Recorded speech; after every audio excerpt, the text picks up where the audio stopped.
மத்தேயு சுவிசேஷம் 1ஆம் அதிகாரம் 1ஆம் வசனத்துல ஆபிரகாமின் குமாரனாகிய தாவீதின் குமாரனான இயேசு கிறிஸ்துவினுடைய வம்ச வரலாறு அப்படின்னு பார்த்தோம்.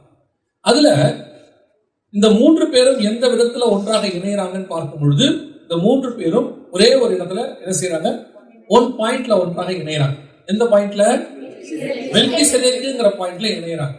மத்த எல்லாரும் எத்தனையோ விஷயங்களை கூடி வந்தாலும் இவங்க 3 பேரும் எக்ஸ்க்ளூசிவா அல்லது யூனிக்கா ஒரு இடத்துல இணையறாங்கன்னா எங்க இணையறாங்க? மெல்கிசேதேக்குங்கிற இடத்துல இணையறாங்க. அதை நம்ம பார்த்தோம் 14ஆம் அதிகாரத்துல ஆதியாகமத்துல மெல்கிசேதேக்கு வந்து அவருக்கு என்ன கொடுக்குறாரு? அப்பம் கொடுக்குறாரு. இப்ப நம்ம அதோட 2வது பார்ட், அதாவது ஆபிரகாமை பத்தின மெல்கிசேதேக்கின் முறைமையை பார்த்தோம்.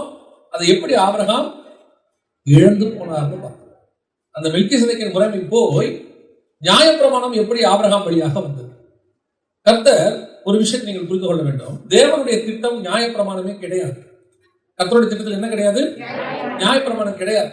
ஆரம்பத்திலிருந்தே கர்த்தர் நோவா காலம் வரைக்கும் கர்த்தர் இந்த மெல்கிசேதேக்கின் முறைமையை தான் வைத்திருக்கிறார். அதான் தேவனுடைய மறைவான திட்டம். அதாவது தான் உண்டாக்குற மனுஷன் தன்னை ஆராதிக்கிற ஆசாரியனாக இருக்க வேண்டும், தான் உண்டாக்கி இருக்கிற பூமியை ஆளுகை செய்கிறவனாகவும் இருக்க வேண்டும். அதாவது எனக்கு கீழ்பட்டு அவன் என்னை ஆராதிக்கிறவனா இருக்கணும், என்னுடைய பூமியை அவங்க ஒப்படைப்பேன், அவன் அதை என்ன செய்யணும்? இருக்க அடையாளமா தான் ஆதாமை பார்த்து சொல்லும் போது நீங்கள் பூமியை என்ன செய்யுங்கள், ஆண்டு கொள்ளுங்கள் சொன்னார். அதே 1:26 வாசிக்கலாமே. இப்படி தமது ரூபத்தின்படியையும் மனுஷனை உண்டாக்குவோமாக அவர்கள் சமுத்திரத்தின் மச்சங்களையும் ஆகாயத்து பறவைகளையும் மிருக ஜீவன்களையும் பூமி அனைத்தையும் பூமியின் மேல் ஊறும் சகல பிராணிகளையும் ஆழக்கடவர்கள் என்றார். அப்ப இவனுக்கு என்ன வேலை கொடுத்திருக்கிறாரு? ஆளுகை செய்கிற வேலை இருக்கு. ரைட், அது ஒரு பக்கம் அப்படியே இருக்கட்டும். அடுத்த வேலை வாசிங்க. ஆதியாகமத்தின் புத்தகம் 2ஆம் அதிகாரம் 15வது வசனத்தை வாசிங்க. மனுஷனை ஏதேன் தோட்டத்தில் அழைத்து கொண்டு வந்து அதை பண்படுத்தவும் காக்கவும் வைத்தார். ஒரு பக்கம் பண்படுத்தணும் தோட்டத்தை, ஒரு பக்கம் காக்கணும், அந்த வேலையும் செய்யணும். அது வாட்ச்மேன் வேலை. என்ன வேலை? ஊழியக்கார வேலை, சர்வன்ட். இன்னொரு பக்கம் ஆழக்கடவுள், அது என்ன வேலை? கிங்கோடைய வேலை. அப்ப ஆதாமுக்கு 2 வேலை கொடுத்தார் ஆண்டவர். ஒன்று ஆழக்கடவன், எல்லாத்தையும் கம்பீரமா ஆடுறா. அதே நேரம் தோட்டத்துக்கு நீ என்னவாயிரு? காவல்காரனாயிரு. You become a watchman. அப்ப என்ன அர்த்தம்? ஆண்டவர் நமக்கு ஆரம்பிக்கும் போதே மனுஷனுக்கு இந்த முறைமையின்படிதான் கொண்டாந்து இருக்கிறார். அவன் தேவனுடைய தோட்டம்னா நமக்கு கர்த்தருடைய சபை, தேவனை ஆராதிக்கிறதான சபை. இதற்கு நாம் ஊழியக்காரராகவும் ஆசாரியராகவும் இருக்கிறோம். அதை பார்த்துக்கிற வேலை நமக்கு இருக்கு. அதே நேரத்துல உலகத்தை ஆளுகிற வேலையும் நம் கையில் இருக்கிறது. திடம் கொள்ளுங்கள், நான் உலகத்தை ஜெயித்தேன். 2 வேலையும் இருக்கு. இப்படித்தான் ஆண்டவர் கொண்டு வந்தாரு. ஆனா கொண்டு வந்த பிறகு இவர்கள் என்ன செஞ்சாங்க அப்படின்னா கொஞ்சம் கொஞ்சமா பிசாசு கையில் எல்லாத்தையும் ஒப்படைச்சிட்ட பிறகு, நான் இது ஒரு கோர்வையா சொன்ன புரியுது சொல்றேன். ஒப்படைச்சிட்ட பிறகு இந்த ஆளுகை யார் கையில போயிருச்சு? பிசாசு கையில போயிருச்சு. பிசாசு சொல்றான், இந்த உலகமும் அதன் மகிமையும் ராஜ்யமும் எனக்கு கொடுக்கப்பட்டிருக்கு. 4ஆம் அதிகாரம் மத்தேயுல சொல்றான், எனக்கு கொடுக்கப்பட்டிருக்கு. யார் மூலமா போச்சு? அது ஆதாம் மூலமா போச்சு. ஆனா தேவனை ஆராதிக்கிறது மட்டும் அவங்க கையில போல. அதனாலதான் ஆவேலுக்கு பதிலாக கர்த்தர் ஒரு குமாரனை கொடுத்தார் என்று அவனுக்கு சேத் என்று பெயரிட்டார்கள். அப்பொழுது ஜனங்கள் தேவனை தொழுது கொள்ள தொடங்கினார். இப்போ கர்த்தரை ஆராதிக்கிற ஆராதனை இருக்குது. எது போயிடுச்சு? ஆளுகை போயிடுச்சு. ஆளுகை போயிடுச்சு. ஆசாரித்துவம் மட்டும் இருக்கு, தேவனை ஆராதிக்கிறது மட்டும் இருக்குது. எது போயிடுச்சு? ஆளுகை போயிடுச்சு. இப்ப அப்படியே வருது, மொத்தமும் வருது. வரும்போது ஆண்டவர் சொல்றாரு, நோவா கிட்ட சொல்றாரு, பூமியெல்லாம் அழிச்சு முடிச்சுட்டு இப்ப நோவா புதுசா நோவா கையில ஆண்டவர் கொடுக்கிறாரு. கொடுக்கும் போது ஆண்டவர் சொல்ற ஒரு நல்ல வார்த்தை கவனிச்சு பாருங்க. நோவா கிட்ட சொல்லும் போது ஆதியாகமம் 9:2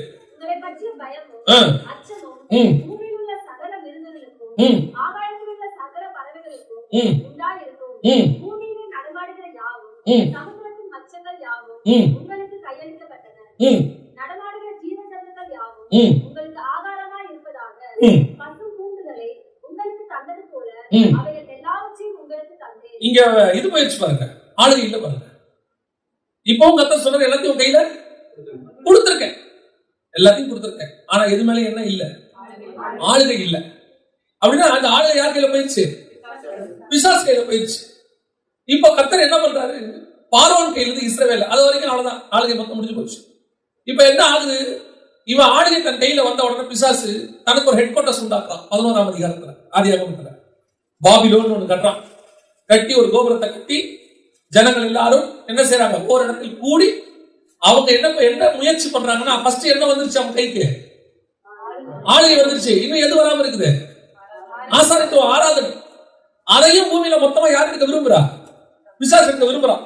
இப்ப என்ன பண்றான், ஒரு கோபுரம் கட்டி சகல ஜனங்களும் அங்கே கூடி ஒருமனப்பட்டு ஒரே மனதுடையவர்களாக அவங்க என்ன செய்யறாங்க, பூமி எங்கும் சிதறி போகாதபடிக்கு ஒரு கோபுரத்தை கட்டுகிறார். இங்கதான் நடக்குது விஷயமே. கர்த்தர் பார்த்தாரு, இதை விட்டாச்சுன்னா ஆசாரியத்துவமும் போயிடும், ஆளுக்கு ஏற்கனவே போயிடுச்சு. இப்ப கர்த்தர் சொல்றாரு, எல்லாரையும் என்ன பண்ணு, சிதறி போக. இப்போ அங்க ஒரு விஷயம் நடக்குது. என்னன்னா, ஏதேனுக்குள்ள இருந்து நான் உண்டாக்கின ஆளுகையும் ஆசாரியத்துவத்தையும் நீ என்ன பண்ணிட்ட, வெளியே கொண்டு வந்து உனக்கு ஆளுகை கொண்டு வந்து ஆசாரியத்துவத்தையும் நீ என்ன செய்யற, உனக்கு உருவாக்க முயற்சி பண்ணினது போல இப்ப நான் என்ன பண்ண போறேன், பாபிலோன் தேசத்துல இருந்து உன்கிட்ட இருந்து எப்படி நீ எங்கிட்ட இருந்து ஆதாம கூட்டிட்டு வந்தியோ அதே மாதிரி உங்ககிட்ட இருந்து நான் ஒருத்தனை கூட்டிட்டு வருவேன். என்னுடைய தலைமைத்துவம் வந்து ஏரியால இருந்துச்சு தோட்டத்துல, அங்க இருந்து ஒருத்தனுடைய தோட்டத்தை விட்டு வெளியே கூட்டிட்டு வந்த பிசாசு நீ கூட்டிட்டு வந்து உனக்கு ஜனங்களை உருவாக்கி இப்போ கடைசியில என்ன பண்ண போற, இப்போ கோபுரத்தை கட்டி ஆராதிக்க போறேன். விடமாட்டேன். நான் என்ன பண்ண போறேன், இப்போ நீ எதை ஹெட் குவார்டர்ஸ் உருவாக்குனியோ அந்த ஹெட் குவார்டர்ஸ்ல இருந்து நான் ஒருத்தனை கொண்டாடப்பாரு. 11ஆம் அதிகாரம் ஆரம்பத்தில் அவர்கள் கோபுரத்தை கட்டி நாம் தொழுது கொள்வோம் என்று சொல்லி எல்லாரும் ஒரு இடத்துல என்ன செய்யறாங்க, அங்க கூடுறாங்க. அவங்க எல்லாம் என்ன செய்யறாங்க, 11:4 பின்னும் அவர்கள் நாம் பூமியின் மீது சிதறி போகாதபடி நமக்கு ஒரு நகரத்தையும் வானத்தை அளாவும் சிகரமுள்ள ஒரு கோபுரத்தையும் கட்டி நமக்கு பேருண்டாக பண்ணுவோம் வாருங்கள் என்று சொல்லிக் கொண்டார்கள். இப்ப ஆண்டவர் பார்த்தாரு, இது சரி வராது, இவங்களை என்ன செய்யலாம், சிதறி போக பண்ணிட்டு அதுக்கு நடுவுல இருந்து அதே அதிகாரத்தின் கடைசியில ஒருத்தனை வெளியே கூட்டிட்டு வர்றாரு. யாரு, 31வது வசனத்துல வசனம் சொல்லுது, தேராகு தன் குமாரனாகிய ஆபிரகாமையும் குமாரனும் பேரனுமாய் இருந்த லோத்துவையும் ஆபிரகாமோட மனைவியாகிய சாராயையும் அழைத்துக் கொண்டு அவர்களோட கூட ஊர் என்கிற நல்ல கவனிங்க கல்தேயருடைய பட்டணத்தை விட்டு. இதா பாபிலோன். கல்தேயர் என்னது, ஏன்னா நேபுகாத்நேச்சாருக்கு பேரு கல்தேயர் ராஜான்னு பேரு. எந்த பாபிலோன்ல நீங்க உங்க ஹெட் குவார்டர்ஸ் உருவாக்க பாத்தீங்களோ அந்த இடத்துல இருந்து நான் ஒருத்தனை கூட்டிட்டு வரேன். ஆமென். அங்க இருந்து கூட்டிட்டு வந்து நீ எங்கிட்ட இருந்து எடுத்த ஆசாரியத்துவத்தையும் எங்கிட்ட இருந்து எடுத்ததான ராஜரீகத்தையும் நான் திருப்பியும் மீண்டும் இந்த பூமியில் நான் ஸ்தாபிப்பேன். இதான் கர்த்தருடைய பிளான். இப்போ கர்த்தர் அதுக்கு செலக்ட் பண்ண ஆள் தான் ஆபிரகாம். இப்போ அதனாலதான் ஆபிரகாம் கையில எதை கொடுத்தாரு, அப்பத்தையும் ரசத்தையும் அதுக்கு அடையாளமா கொடுத்து, ஆபிரகாம் நான் ஆதாம் கையில கொடுத்தத அவன் பிசாசு கையில கொடுத்துட்டா, இப்ப நான் கொண்டு வந்து மீண்டும் அதை எங்க கொடுக்குறேன், உன் கையில கொடுக்குறேன், அப்பத்தையும் ரசத்தையும் கொடுக்குறேன். இந்த மெல்கிசேதேக்கின் முறைமையின்படி நீ இந்த பூமியில என்ன செய்ய, பலிக்கு பிறகு உன் மூலமாக ஜாதிகளை நான் உருவாக்குவேன், ராஜாக்களை உருவாக்குவேன், எல்லாம் செஞ்சு இந்த பூமி முழுக்க எப்படி இருக்கும், ராஜாக்களும் ஆசாரியமாக முறைமையின்படி அழைக்கப்பட்ட மெல்கிசேதேக்கின் முறைமையின்படி இருக்கிற ஜனங்களால் நிரப்பப்பட்டிருக்கும். இதான் கர்த்தருடைய பிளான். இந்த பிளான இப்ப நான் சொல்லும் போது நீங்க யூகிச்சு சொல்றீங்களோ, ஒருவேளை இவருடைய அசம்ஷன் கேட்டீங்கன்னா இல்ல, யூகிக்கிறதுக்கு பைபிள்ல வேலையே இல்ல. வாசிங்க யாத்ராகமத்தின் புஸ்தகம் 19ஆம் அதிகாரம் 6வது வசனத்தை வாசிங்க. நீங்க 5ல இருந்தே வாசிங்க. இப்பொழுது என் வாக்கை உள்ளபடி கேட்டு என் உடன்படிக்கையை கைக்கொள்வீர்களானால் சகல ஜனங்களிலும் நீங்களே எனக்கு சொந்த சம்பந்தராய் இருப்பீர்கள். பூமி எல்லாம் என்னுடையது. நீங்கள் எனக்கு ஆசாரிய ராஜ்யமும். எப்படி அந்த வார்த்தை புரியுது? அதாவது நீங்கள் எனக்கு ஆசாரிய ராஜ்யம். ராஜ்யம்ங்கிறது கிங்டம், ஆசாரியத்துவம் என்பது பிரீஸ்ட்ஹுட். ஆசாரியத்துவம் என்பது கர்த்தரை ஆராதிப்பது, ராஜ்யம் என்பது ஆளுகை செய்யும். இப்ப கர்த்தர் என்ன பண்றாரு, இந்த 12 கோத்திரம் இஸ்ரவேல் என்கிற ஜனங்களை செலக்ட் பண்ணி அந்த 12 கோத்திரத்தையும் என்ன செய்யறாருன்னு கேட்டீங்கன்னா ராஜரீக ஆசாரிய கூட்டம், இன்னும் சொல்ல போனா ஆசாரிய ராஜ்யம் உருவாக்கணும். இந்த 12 பேருக்கு இப்போ ஹெட் குவார்டர்ஸ் எது, இஸ்ரவேல் என்கிற தேசம், கானான் தேசம். அந்த கானான்ல எருசலேம். இப்போ எருசலேம் பத்தி இங்க ஆண்டவர் பேசவே இல்லை. மெல்கிசேதேக்கின் முறைமையில வரும்போது ஒரு ராஜாவுக்கு அப்பமும் ரசமும் கொடுத்தாரு. யார் வந்து கொடுத்தா? மெல்கிசேதேக். எந்த ஊர் ராஜா? சாலேமின் ராஜாவாகிய மெல்கிசேதேக். சாலேம் தான் எருசலேம். எருசலேம் பத்தி இன்னும் சொல்லவே இல்லை பைபிள்ல, இன்னைக்கு வரவே இல்லை. ஆனா வசனம் சொல்லுது சாலேமின் ராஜாவாகிய மெல்கிசேதேக். எருசலேம் எங்க வருது பைபிள்ல? தாவீது காலத்துல வருது. அங்கதான் அவருக்கு அது என்னவா மாறுது? ஹெட் குவார்டர்ஸா மாறுது. அங்க ஹெட் குவார்டர்ஸா மாறுறத கர்த்தர் என்ன சொல்றாரு? ஆபிரகாம்கிட்ட வந்து சொல்றாரு, யார் நீங்க? நான் எருசலேம் உடைய ராஜா. எருசலேம் எங்க இருக்கு? நீ பின்னாடி உன் பையனை கொண்டு போய் மோரியா மலையில பலி கொடுப்பல்ல, அந்த இடத்துக்கு பேர் தான் எருசலேம். எவ்வளவு அழகா பிளான் பண்றாரு பாருங்க ஆண்டவர். இதெல்லாம் பரலோகத்தினுடைய திட்டம் பைபிள்ல. இப்போ சொல்றாரு இவங்கிட்ட, நீ போ அப்பத்தி ரசத்தை எடுத்துட்டு போ, உன் மூலமாக ஒரு பெரிய ஜாதி உண்டாகும், அவர்கள் எனக்கு சொந்த ஜனமாக இருப்பார்கள். இப்போ மோசே சொல்றாரு, கர்த்தர் சொல்றபடி மட்டும் கேளுங்கடா, நீங்க தான் ஆசாரிய ராஜ்யம். மெல்கிசேதேக்கின் முறைமையின்படி பூமி அனைத்துக்கும் நீங்க என்னவா இருப்பீங்க? ஆசாரியர். ஏன்னா இவனுங்க எப்படி அங்க அவர் விட்டார் பாருங்க. அப்ப ஒரு ரசத்தை வாங்கிட்டு அதை பத்தின ஹெவன்லி சீக்ரெட்டை தெரியாம அவர் விட்டுட்டாரு ஆகார விஷயத்துல. அதே மாதிரி இஸ்ரவேல் ஜனங்களுக்கு என்ன இல்லாம போச்சு? அந்த ஹெவன்லி விஷன் இல்லாம போச்சு. தேவனுடைய திட்டம் அவங்களுக்கு தெரியாம போச்சு. இப்போ நல்லா தெரிஞ்சு கொள்ளுங்க, தேவன் தம்முடைய திட்டத்தை தங்களுக்கு ஜனங்களுக்கு தெரியப்படுத்துவது என்பது ஒரு பெரிய ஆசீர்வாதம். திட்டமே தெரியாம ஓடுறதுக்கும் திட்டத்தை தெரிஞ்சுட்டு ஓடுறதுக்கும் டிஃபரன்ஸ் இருக்கு இல்லையா? என் மேல என்ன திட்டம் வச்சிருக்கிறாருன்னு தெரியாமையே நீங்க ஓடுறதுக்கும், என்ன இதுக்குதான் கூப்பிட்டாருன்னு தெரிஞ்சு ஓடுறதுக்கும் டிஃபரன்ஸ் இருக்கு. உதாரணமா அந்த எதுக்கு சொல்றாங்க, திட்டம் தெரிஞ்சிருச்சுன்னா அது உங்களை கடைசி வரைக்கும் ஓட வைக்கும். இப்போ யோசேப்புக்கு கர்த்தர் ஒரு வெளிப்பாடு கொடுக்கிறார். 11 பேர் உன்னை என்ன செய்வாங்க? படித்து கொள்வாங்க. சூரியன் சந்திரன் தாய் தகப்பனும் உன்னை எல்லாம் ஓகே தான், ஃபைன், சூப்பர், நல்லா இருக்கு. ஆனா நடக்கிற சம்பவம் எப்படி நடக்குது? மாறு ஆப்போசிட். தூக்கி எங்க போடுறாங்க? குழி அடிக்கிறான். இஸ்ரவேலுக்கு போய் வித்துறான். அங்க போர்த்திபார் வீட்டுல உண்மையா இருந்தாலும் முடிச்சு கொடுத்துட்டாங்க, ஜெயில போட்டாங்க. இவ்வளவு ஓடும் போது ஒரு இடத்துல யோசேப்பு முறுமுறுக்கல, ஒரு இடத்துலயும் கர்த்தரை பார்த்தா ஒண்ணுமே சொல்லல. ஆனா எங்க போனாலும் யோசேப்பு நல்லா பீஸ்ஃபுல்லா இருக்கிறாரு. போர்த்திபார் வீட்டுக்கு போனாலும் எங்க இருக்கிறாரு? அந்த வீட்லயே அவர் தான் டாப். ஜெயிலுக்கு போனாலும் ஜெயில அவர் தான் டாப். கைதியா இருந்தாலும் நாங்க தான் பெஸ்ட் கைதி, அடிமையா இருந்தாலும் நாங்க தான் பெஸ்ட் அடிமை. என்ன எப்படி நடக்குது அப்படின்னா, யோசேப்புக்கு ஒண்ணு தெரியும், நீங்க அந்த ஜெயில போடுங்க, குழியில போடுங்க, என் மேல பழிய போடுங்க, என்ன வேணா செய்யுங்க, எனக்கு ஒரு திட்டம் இருக்கு. இந்த 11 பேர் என்ன வணங்குற வரைக்கும் நான் சாகவே மாட்டேன். என்னை யாரும் என்ன ஒண்ணுமே செய்ய முடியாது. அந்த திட்டம் எனக்கு தெரிஞ்சிருச்சுன்னா என்னை சுத்தி எவ்வளவு ஆப்போசிட்டா நடந்தாலும் நான் கவலைப்படவே மாட்டேன். அதைத்தான் நீங்க தேவன்கிட்ட கேட்டு வாங்கணுங்கிற. உங்க அத்தனை பேருக்கும் நம்ம அத்தனை பேருக்கும் அப்படி ஒரு திட்டம் உண்டு. உன்னை கொண்டு நான் இப்படிப்பட்ட காரியங்களை செய்வேன்னு கர்த்தர் சொல்லிட்டாருன்னா எனக்கு தைரியமா இருப்பேன். அவர் தான் சொல்லிட்டாரு. அது வரைக்கும் எனக்கு கொண்டு போய் ஐசியூல வச்சு நீங்க டியூப் மாட்டினாலும் சரி, நான் சாக மாட்டேன். ஏன்? நான் இந்த காரியத்தை அடைய வேண்டி இருக்கிறது. அது வரைக்கும் நான் ஜீவனோடு தான் இருப்பேன். அதுக்குதான் சொல்றாரு, திட்டம் நமக்கு தெரியும். இந்த திட்டம் தெரியாததுனாலதான் ஆபிரகாம் போன்றவர்கள், அதுக்கப்புறம் யாக்கோபு போன்றவர்கள், ஏசா போன்றவர்கள். ஏசானா நம்ம ஏசாவை ரொம்ப சர்வசாதாரணமா நினைக்கிறோம். இந்த மெல்கிசேதேக்கின் முறைமையில அவர் மிகப்பெரியதான பிளான். அவன் மேல கர்த்தர் என்ன செய்யறாரு? பெரிய திட்டம் வச்சிருக்கிறாரு. ரொம்ப ஈஸியா அசட பண்ணிட்டாங்க, ரொம்ப ஈஸியா விட்டான். இவர் எப்படி ஒருத்த பழத்தை சாப்பிட்டு ஒரு உலர்த்தி விட்டான்ல, ஒரு ஆகாரனால எல்லாம் போச்சா, அதே மாதிரி இவனுக்கும் போச்சு. கர்த்தருடைய மிகப்பெரிய பிளான்ல ஏசா இருக்கிறார். இப்படி வர வர வர இஸ்ரவேல் ஜனங்களும் அந்த பிளான்குள்ள வராங்க. கர்த்தர் எப்படி நினைக்கிறாருன்னா, இவங்க தப்பு செய்ய எப்படியாவது சரி பண்ணி என் திட்டத்தை நான் என்ன பண்ணிடணும், கொண்டு நிறைவேற்றணும். சர்வ வல்லமையுள்ள தேவன் அதை செஞ்சிருவார். நீ என்ன பண்ணாலும் உங்களை அந்த திட்டத்துக்குள்ள கர்த்தர் கொண்டு வந்துருவார், அழகா திருப்பிடுவார். அப்போ இஸ்ரவேல் ஜனங்களை பார்த்து ஆண்டவர் சொல்றாரு, நீங்கள் எனக்கு ஆசாரிய ராஜ்யத்தை. அப்ப திட்டம் என்ன? இந்த 12 கோத்திரமும் ஆசாரியர்கள், 12 கோத்திரமும் ராஜா. இதுல ஆசாரிய கோத்திரம் லேவி ஒருத்தர் இருக்கிறான், ராஜ்ய பாரத்துக்குன்னு யூதா இருக்கிறான், சேஷ்டபுத்திர பாகத்துக்குன்னு யோசேப்பு இருக்கிறான். ஆண்டவர் மூணா பிரிச்சிட்டார் பின்னாடி. ஏன்னா இவங்க எல்லாம் கர்த்தரோட என்ன பண்ணிட்டாங்க? தூரம் போயிட்டாங்க. ரூபன் தகப்பனுடைய மஞ்சத்தை தீட்டுப்படுத்தினான், சிமியோன் லேவி கொலைகாரப்பட்டயம், யூதா கர்த்தரால் புகழப்படுகிறவன். இப்போ ஒவ்வொருத்தரும் ஒவ்வொன்றும் இப்படி ஆக ஆக ஆக கடைசியில ஆண்டவர் பார்க்கிறார், லேவி ஆசாரியனுக்கு போடு, யூதா பலுத்து இருக்கிறவங்க அவனுக்கு எங்க போடு? ராஜ்யபாரத்துக்கு போடு.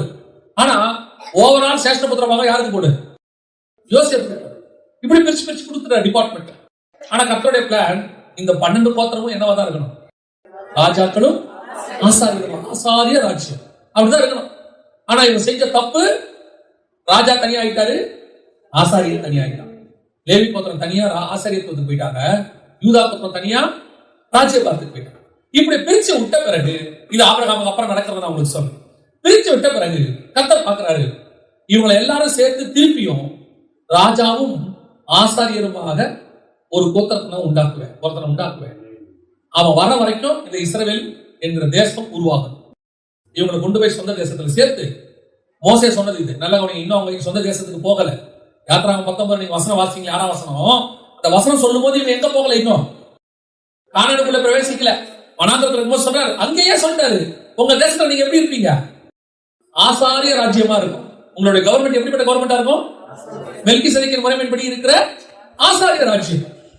12 கோத்திரமும் என்னவா இருக்கும்? ஆசாரியர். 12 கோத்திரமும் என்னவா இருக்கும்? ராஜாவா இருக்கும். இப்படி சொல்லித்தான் அனுப்பி விடுறாரு. உள்ள போனா போறதுக்குள்ள இவங்க எல்லாம் என்ன ஆயிட்டானுங்க?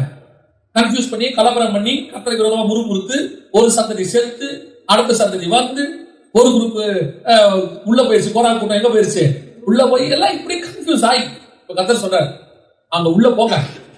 உள்ள போன பிறகு உங்களை நான் என்ன பண்ணுவேன்? ஆசாரிய ராஜ்யமா மாத்துவேன். அடையாளமா இயேசு கிறிஸ்துவினுடைய ராஜ்யம் அங்க அந்த எருசலேம்ல வரும். அதற்கு நிழலாட்டமான காரியங்களை நான் என்ன செய்வேன்? உங்களுக்கு உருவாக்குவேன்னு சொல்லி அவர் உருவாக்கின ஃபர்ஸ்ட் ராஜா பேர் தான் தாவீது. ஆனா அவசரப்பட்டு இவங்க முன்னாடி போய் என்ன கேட்கிறாங்க? ராஜா வேணும்னு கேட்கிறாங்க. கர்த்தர் வந்து இவங்க ரெடி பண்ணிட்டு இருக்கிறார். உங்களுக்கு நான் என்ன செய்வேன்? ஆசாரிய சாம்ராஜ்யத்துக்கு மெல்கிசேதேக்கின் முறைமையின்படி நான் உங்களுக்கு ஒரு ராஜாவை கொடுப்பேன். அந்த ராஜாவை நான் கரெக்டா அந்த நேரத்தை கொண்டு கொடுப்பேன். ஏன்? 1000 வருஷத்துக்கு முன்னாடி ஆபிரகாம், அடுத்த 1000 வருஷத்துல தாவீது, கரெக்டா 1000 வருஷம் கணக்கு நான் கொடுப்பேன். ஆண்டவர் வச்சிருக்கார் பிளான். இவங்க என்ன பண்ணிட்டாங்க? அதுக்குள்ள போய் எங்களுக்கு ராஜா கொடுங்க, எங்களுக்கு அமலேக்கியர்கள் வராங்க, எங்களை பிடிக்க வராங்க, சாரி அம்மன் புத்திரர் வராங்க, வரும்போது எங்களுக்கு என்ன செய்யணும்? நீங்க ராஜா இல்லாம இருக்க முடியாது, எங்களுக்கு சண்டை போட்டு ஒரு ஆளை கொடுங்க. ஏண்டா பார்வோர்ல ஆரம்பிச்சு இத்தனை பேருக்கு சண்டை போட்டு ஆண்டவர் கூட்டு வந்திருக்காரு. உனக்கு இது வரைக்குமே ராஜா இல்லாம தான் நீங்க இருந்திருக்கீங்க. சாமுவேல் நினைச்சுக்கிட்டாரு, பசங்க நமக்கு விரோதமா தான் எழுப்பி கலகம் பண்றாங்க, துக்கமா இருக்காரு. ஆண்டவர் சொல்றாரு, தம்பி உனக்கு இல்லப்பா, அது எனக்கு, நீ ஏந்திர முதல்ல. அவர் நினைச்சுட்டாரு, ஆண்டவர் என்னை தள்ளினார்களே, உன்னை தள்ளவில்லை, அவர்கள் என்னை தள்ளினார்கள். ஏன்? நான் தான் அவங்களுக்கு என்னவா இருக்கிறேன்? ராஜாவா இருக்கிறேன். 1 சாமுவேல் புத்தகத்தை நீங்க வாசிக்கும் போது 12ஆம் அதிகாரம் 12ஆம் வசனம் வாசிங்க. நாகாஸ் உங்களுக்கு விரோதமாய் வருகிறதை நீங்கள் கண்டபோது ராஜாவாய் இருந்தும் அப்படி அல்ல, ஒரு ராஜா எங்கள் மேல் ஆள வேண்டும் என்றீர்கள். இப்ப இவங்களுக்கு தெரியல, கர்த்தர் ஒரு குறிப்பிட்ட காலகட்டத்தில் எதை கொடுப்பாரு? நமக்கு ஒரு ராஜா கொடுப்பாரு. அந்த ராஜா என்ன முறைப்படி இருப்பாரு? மெல்கிசேதேக்கின் முறைப்படி இருப்பார் என்ற வெளிப்பாடு யாருக்கு இல்ல? இஸ்ரவேலுக்கு இல்ல. இப்ப பாக்குறாரு, இஸ்ரவேல் வந்து கேட்கிறாங்க. ஆண்டவர் சொல்றாரு, ஏன்னா ஆண்டவர் பாத்தீங்கன்னா அழகா அந்த பிளானை எக்ஸிக்யூட் பண்ணிட்டே வர்றாரு. ஃபர்ஸ்ட் பாத்தீங்கன்னா வெறும் ஆரோன் ராஜாவே இல்லை இவங்களுக்கு. அப்பப்போ யாரோ ஒருத்தர் எழுப்பி என்ன பண்ணுவான்? சண்டை போடுவான். யோசுவா, காலேப் யாரோ சண்டை போடுவாங்க. பர்மனண்டா கிங்னு ஒருத்தர் இல்ல, ஏன்னா கிங் அவரு, இவங்க தளபதி. ஆனா இவங்களுக்கு என்னத்துவம் இருக்கு? ஆசாரியத்துவம் இருக்கு. ஆரோனின் முறை எப்படி ஆசாரியத்துவம் இருக்கு. என்னன்னா அடுத்து இங்கிருந்து கர்த்தர் அடுத்து என்ன வருது? நியாயாதிபதிகள் வராங்க. யாரு? ஏலிக்கு அப்புறம் யார் வரா? சாமுவேல் வராரு. சாமுவேல் என்னவா இருக்கிறாரு? இப்போ நல்லா கவனிச்சு பாருங்க. இஸ்ரவேலுக்கு அவர் என்னவா இருக்கிறாரு? ஒரு புறம் ராஜா மாதிரி இருக்கிறாரு. அதனால சாமுவேல் என்னை தள்ளினார் நினைச்சிட்டாரு. அதே நேரத்தில் சாமுவேல் என்னவா இருக்கிறாரு? ஆசாரியனாவும் இருக்கிறாரு. அவர் தான் பலியும் செலுத்துறாரு. அதே நேரத்தில் இஸ்ரவேலுக்கு ஒரு பிரச்சனை வரும்போது சண்டை போறதுக்கு யார் தான் போறா? சாமுவேல் போறாரு. இப்போ கர்த்தர் என்ன பண்றாரு? ஆசாரியத்துவத்தையும் ராஜ்யபாரத்தையும் ஒன்னா இணைக்கிற இடத்துக்கு வராரு. இந்த ராஜ்யபாரமும் ஆசாரியத்துவமும் ஒன்னா இணைச்சு அடுத்த கிங்ல யார் வரணும்? சாமுவேலுக்கு அப்புறம் யார் தான் வரணும்? தாவீது வரணும். அந்த காலகட்டத்துக்கு கர்த்தர் வெயிட் பண்ணிட்டு இருக்கிறாரு. அதுக்கு ஜனங்களை என்ன பண்றாரு? ஆயத்தம் பண்ணிட்டு இருக்கிறாரு. குறுக்கால பூந்து ராஜா கேட்ட பாருங்க. இதுதான் நம்ம வாழ்க்கை, நம்ம நிறைய நேரத்தில் செய்யற பிரச்சனையே. கர்த்தர் உங்களுக்கு எனக்கும் ஏற்ற நேரத்தில் ஏற்ற ஆசீர்வாதத்தை முன்குறிச்சு எப்பவோ பிளான் பண்ணி வச்சிருப்பார். விசாரிச்சு பண்ற சூப்பரான வேலை என்னன்னா, அதுக்கு முன்னாடி கர்த்தர்கிட்ட போய் முறுமுறுக்க சொல்லுவான். அதுக்கு முன்னாடி கர்த்தர்கிட்ட போய் கேட்க சொல்லுவான். ஏப்பா உனக்கு இவ்வளவு செஞ்ச எனக்கு ராஜா கொடுக்கணும்னு தெரியாதா? பார்வோனை சாவடிச்சு செங்கடலை பிளந்து உன்னை வனாந்தரத்துல கொண்டு வந்த எனக்கு, பகல்ல மேகஸ்தம்பம் இரவில் அக்னிஸ்தம்பம் கொடுக்க தெரிஞ்ச எனக்கு, உனக்கு கண்மலையிலிருந்து தண்ணீரும் வானத்துல இருந்து மண்ணாவும் கொடுக்க தெரிஞ்ச எனக்கு, ஒத்த ராஜாவும் கொடுக்க தெரியாது எனக்கு. நமக்கு இப்ப நீங்க அப்படி மட்டும் பார்க்காதீங்க, நீங்க நம்மளையும் பாருங்க, நம்மளும் அப்படித்தான். அதாவது கர்த்தர் நம்ம வச்சிருக்கிற பெரிய ஆசீர்வாதம் எதுன்னா, உலகத்துல இருந்து உங்களை என்னை வேறு பிரிச்சு கொண்டாந்தாரு. எவ்வளவு பெரிய ஆசீர்வாதம்! வேற எதுவுமே உலகத்தால சம்பாதிக்க முடியும், அவனால சம்பாதிக்க முடியாது. ஒன்னே ஒண்ணு, ரட்சிப்பு. அதை உங்களுக்கு எனக்கு கொடுக்கணும்னு தெரிஞ்ச பரலோகத்துக்கு அழைக்கப்பட்ட உங்களுக்கு என்ன தரணும் அது தெரியாதா? அவரையே தந்தவர் மற்ற எல்லாவற்றையும் அருளாது இருப்பது எப்படி? கர்த்தர் நமக்கு ஒரு ஆசீர்வாதத்தை வச்சிருக்கும் போது குறுக்கால போய் முறுமுறுக்க சொல்லுவான். கவனிச்சு சொல்லுங்க. இப்போ ஆண்டவர் அழகா ஃபார்ம் பண்ணி கொண்டாந்து கிங்க ஃபார்ம் பண்ற இடத்துக்கு வந்துட்டாரு. குறுக்கால வந்து என்ன பண்ணிட்டான்? எனக்கு ஒரு ராஜா கொடுத்தான். அதாவது ஆண்டவர் ஆதாம பழம் சாப்பிட சொன்னார்ல, நல்லா கவனிச்சு பாருங்க. ஆதாம பழம் சாப்பிட சொன்னார்ல, தோட்டத்தில் உள்ளதான சகல விதமான விருட்சங்களை நீ புசிக்கலாம். அப்ப அங்க இருக்கிற இன்னொரு பழம் என்னது? சாப்பிடலாம்னு சொன்ன பழத்துல முக்கியமான பழம் ஒண்ணு இருக்கு. என்னது? ஜீவ விருட்சமும் அங்கதான் இருக்கு. அப்ப ஆதாம சாப்பிடலாமா இல்லையா? சாப்பிடலாம் தானே. அந்த ஜீவ விருட்சம் எங்க இருக்கு? தோட்டத்தின் மத்தியில் இருக்கு. இப்ப கர்த்தர் எதை சாப்பிடக்கூடாது? நன்மை தீமை அறிந்த கனி. அது எங்க இருக்கு? அதுவும் தோட்டத்துக்கு நடுவுல இருக்கு. நான் நினைக்கிறேன் ஜீவ விருட்சத்துக்கு முன்னாடி இருந்திருக்கு நினைக்கிறேன். ஏன்னா இவன் பார்வைக்கு எதுதான் பட்டுருக்கு? முன்னாடி உள்ள பழம் தான் படும் எப்பவுமே நம்மளுடைய விஷயம் இல்ல. பக்கத்துல இருந்திருக்கும். எப்படியோ ரெண்டும் எங்கதான் இருக்கு? ஒரே இடத்துல நடுவுல தான் இருக்கு. இதை சாப்பிடறதுக்கு முன்னாடி இதை சாப்பிட வச்சா பாருங்க, அதான் அவன் சக்சஸ். ஜீவ விருட்சத்தை அவன் சாப்பிட்டு வச்சுக்கங்களேன். கர்த்தர் உலா வரும்போது இந்த பழத்தை சாப்பிடாம அதை சாப்பிட்டிருந்தா அப்பவே ராஜரீக ஆசாரியை பார்ப்பாங்க.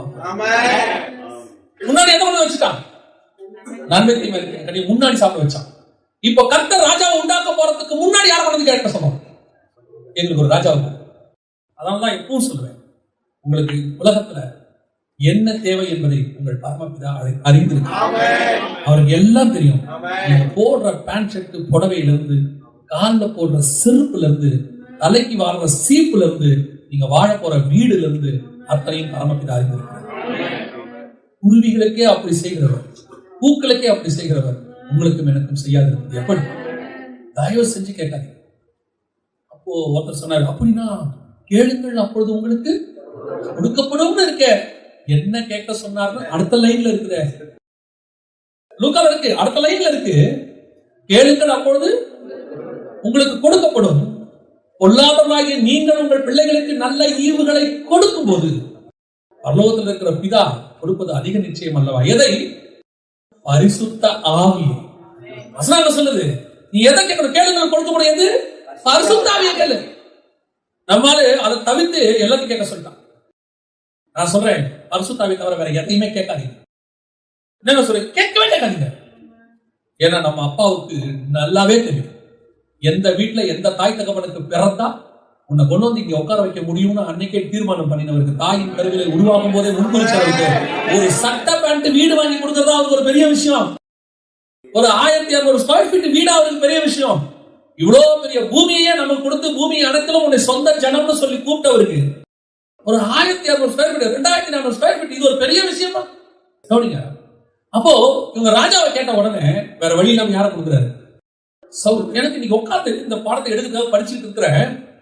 ஆச்சரியமா இருக்கு. ஏன் கர்த்தர் சவுலை புறம்பே தள்ளினார்? கர்த்தர் ஏன் சவுலை புறம்பே தள்ளுறார் அப்படின்னு பார்த்தா, அந்த 1 சாமுவேல் புத்தகத்துல 21-22 வாசி.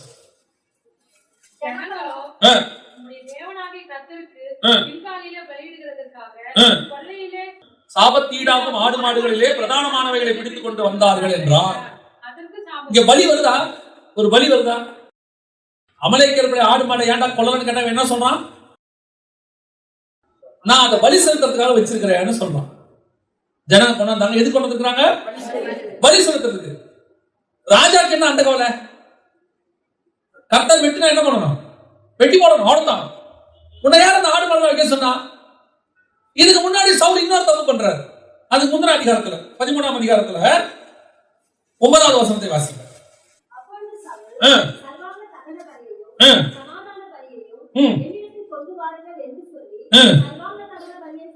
ராஜா செய்யலாமா செய்யக்கூடாதா? செய்யக்கூடாது.